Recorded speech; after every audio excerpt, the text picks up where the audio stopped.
અભ્યાસ કરીશું પ્રમેય 1.3 અને 1.4. પ્રમેય 1.3 શું કહે છે કે કોઈ એક અવિભાજ્ય સંખ્યા હોય, ધારી લીધું p. હવે ધારો કે p એક અવિભાજ્ય સંખ્યા છે, ધન પૂર્ણાંક a એટલે કોઈ પણ ધન પૂર્ણાંક a માટે a નો વર્ગ જો p વડે વિભાજ્ય હોય તો a એ p વડે વિભાજ્ય છે. સમજીએ કેવી રીતે? તો કે દાખલા તરીકે અવિભાજ્ય સંખ્યાઓ કઈ છે? અવિભાજ્ય સંખ્યા આપણે લીધી 3, બરાબર? આ 3 સંખ્યા લીધી. હવે કોઈ એક ધન પૂર્ણાંક a માટે એટલે આપણે લીધો ધન પૂર્ણાંક. ધન પૂર્ણાંક આપણે એવો લઈએ, દાખલા તરીકે આપણે 9 લઈએ છીએ. તો ધન પૂર્ણાંક 9 માટે 9 નો વર્ગ એટલે કે 9 નો વર્ગ બરાબર 81 એ 3 વડે વિભાજ્ય છે.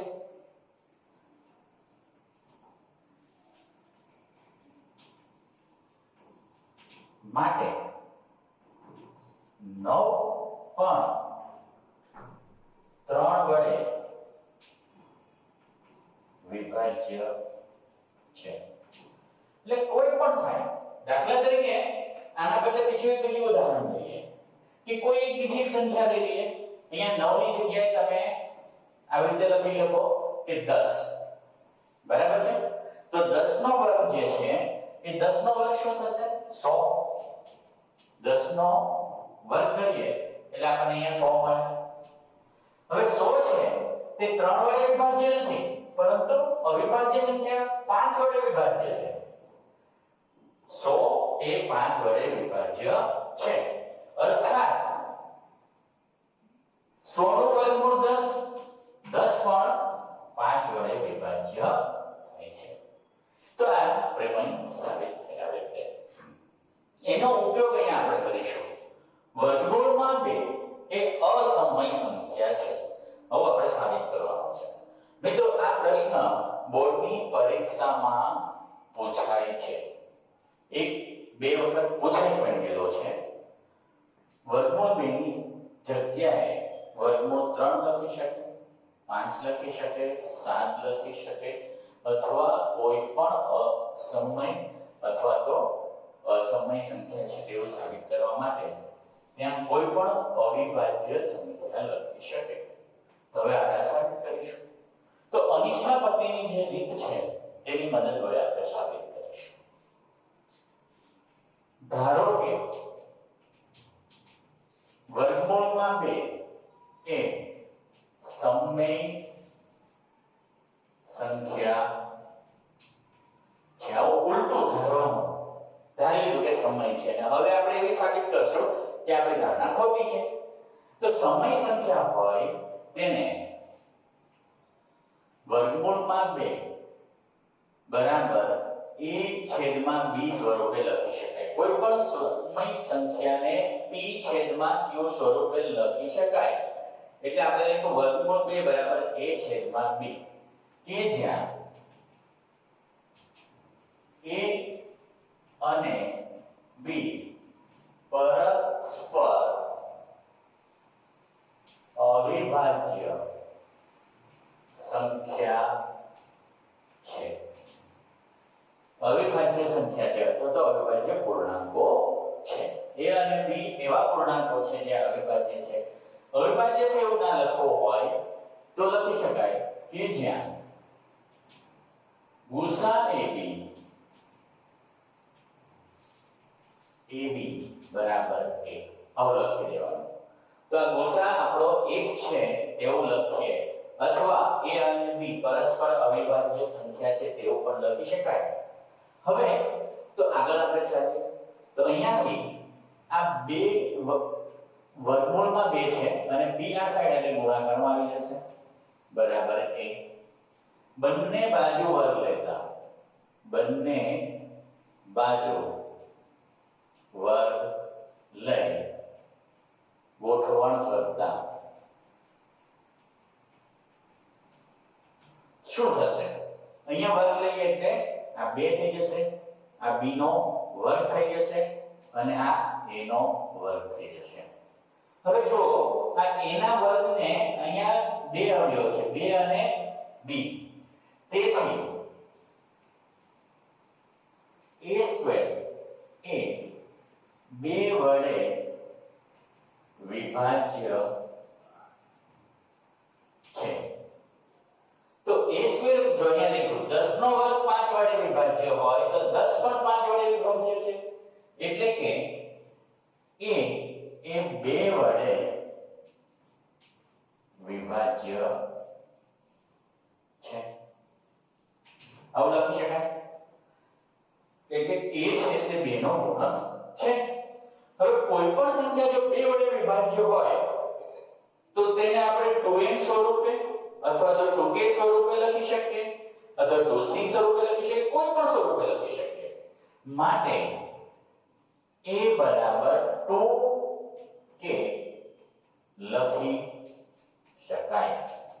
અહીંયા 2k કે અચળ છે, k ની જગ્યાએ તમે c પણ લખી શકો. આપણે ચોપડીમાં k ના સ્થાને c લખેલો છે, તો આપણે ટેક્સ્ટબુક મુજબ જો લખવું હોય તો અહીંયા આપણે c લખી શકીએ. હવે અહીંયાથી આગળ ચાલીએ તો a બંને બાજુ વર્ગ લેતા, બાજુ વર્ગ લેતા તો a નો વર્ગ બરાબર 2 નો વર્ગ 4 થશે, 4c². હવે આ પરિણામ 1 જો આને આપેલું હોય આપણે તો પરિણામ 1 માં a વર્ગની કિંમત 2b² છે. તો પરિણામ 1 પરથી આપણે શું લખશું? a ની કિંમત છે 2b², તો કે 2b² બરાબર 4c². તો અહીંયાથી આ 2 આ છેદમાં આવશે એટલે b² બરાબર 2c² થાય. જો અહીંયા આપણે શું કીધું? a² બરાબર 2b² એટલે a² એ 2 વડે વિભાજ્ય છે. તો અહીંયા શું કહેશું? b² બરાબર 2c² અર્થાત b² એ 2 વડે વિભાજ્ય છે. માટે b² એ 2 વડે વિભાજ્ય છે. અને તેથી આ નિયમ મુજબ 10 નો વર્ગ એ 5 વડે વિભાજ્ય હોય તો 10 એ 5 વડે વિભાજ્ય છે, એટલે b² એ 2 વડે વિભાજ્ય છે, તો b 2 વડે વિભાજ્ય છે.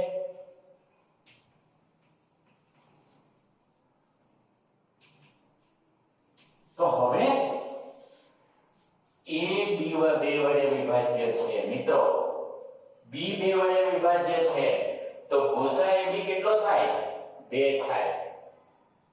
માટે ગુસા ab બરાબર 2. એટલે આપણી ધારણા શું થઈ ગઈ? ખોટી પડી. માટે આપણી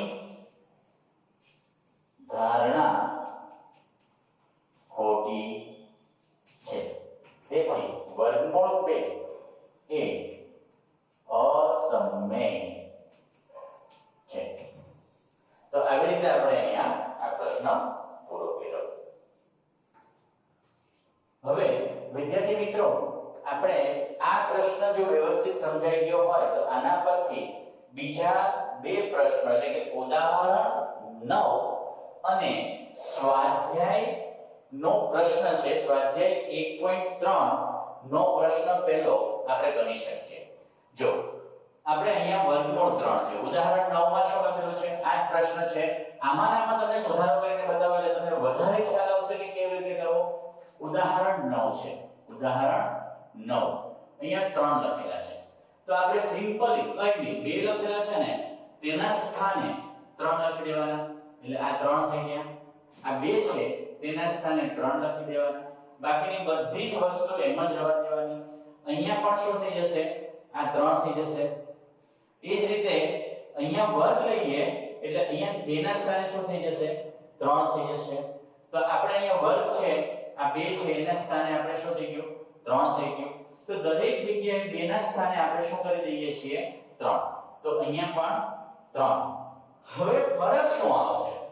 આ 3 નો વર્ગ એટલે આ 4 છે તેના સ્થાને 9 થઈ જશે તો 9 થઈ જશે અહીંયા 3 થશે અને અહીંયા 9 થાય સમજાય છે મિત્રો તો આ 3 ભાગ્યા 9 9 ને 3 વડે ભાગાકાર કરીએ તો 3 તારી 9 છે જોડે એટલે અહીંયા 3 થઈ જશે તો b² એ 3 વડે વિભાજ્ય છે તેવું લખાશે અને અહીંયા b એ 3 વડે વિભાજ્ય છે તો ગુસાઅ b બરાબર આપણો 3 થઈ ગયો તો આપણી ધારણા ખોટી છે અને વર્ગમૂળમાં 2 ના જગ્યાએ વર્ગમૂળમાં 3 કરી દઈએ તો અસમય સંખ્યા છે ખૂબ સરળતાથી આપણે સાબિત કરી શકીએ આવી જ રીતે અહીંયા જો 5 હોય સ્વાધ્યાય 1.3 નો પહેલો પ્રશ્ન એમાં વર્ગમૂળ 5 આપેલો છે તો અહીંયા 5 અહીંયા 5 આ 5 આ 5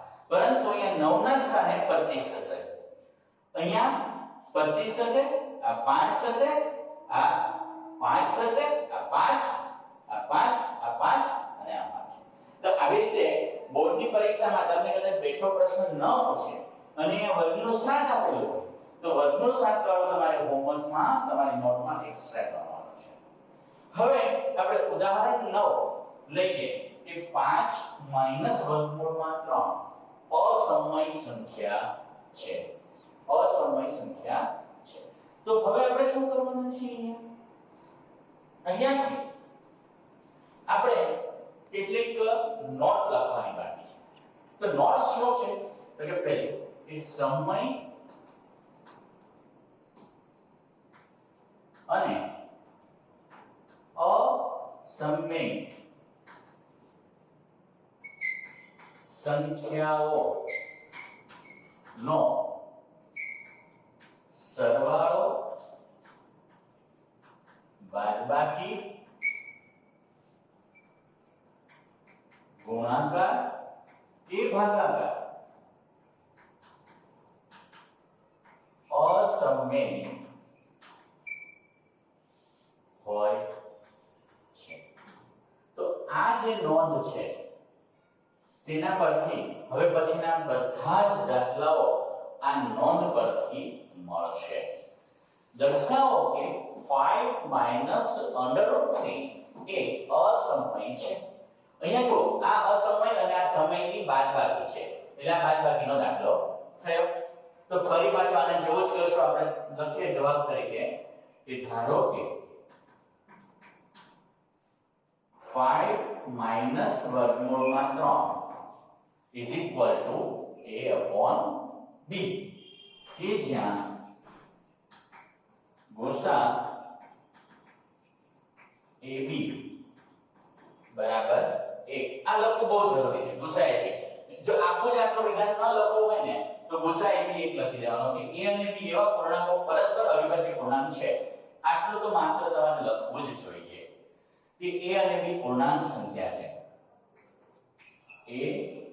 a અને b પૂર્ણાંક સંખ્યાઓ છે અથવા તો પૂર્ણાંકો છે તો આના પરથી હવે આપણે આવું લખી શકીએ માટે આ a b આ બાજુ લાગે છે તો 5 - a/b બરાબર વર્ગમૂળ 3 તો હવે અહીંયા જો લસા લઈએ તો 5b - a/b બરાબર વર્ગમૂળ 3 તો આ ભાગ છે જે ડાબી બાજુનો એ ભાગ કેવો છે પૂર્ણાંક માટે 5b - a/b એ પૂર્ણાંક સંખ્યા છે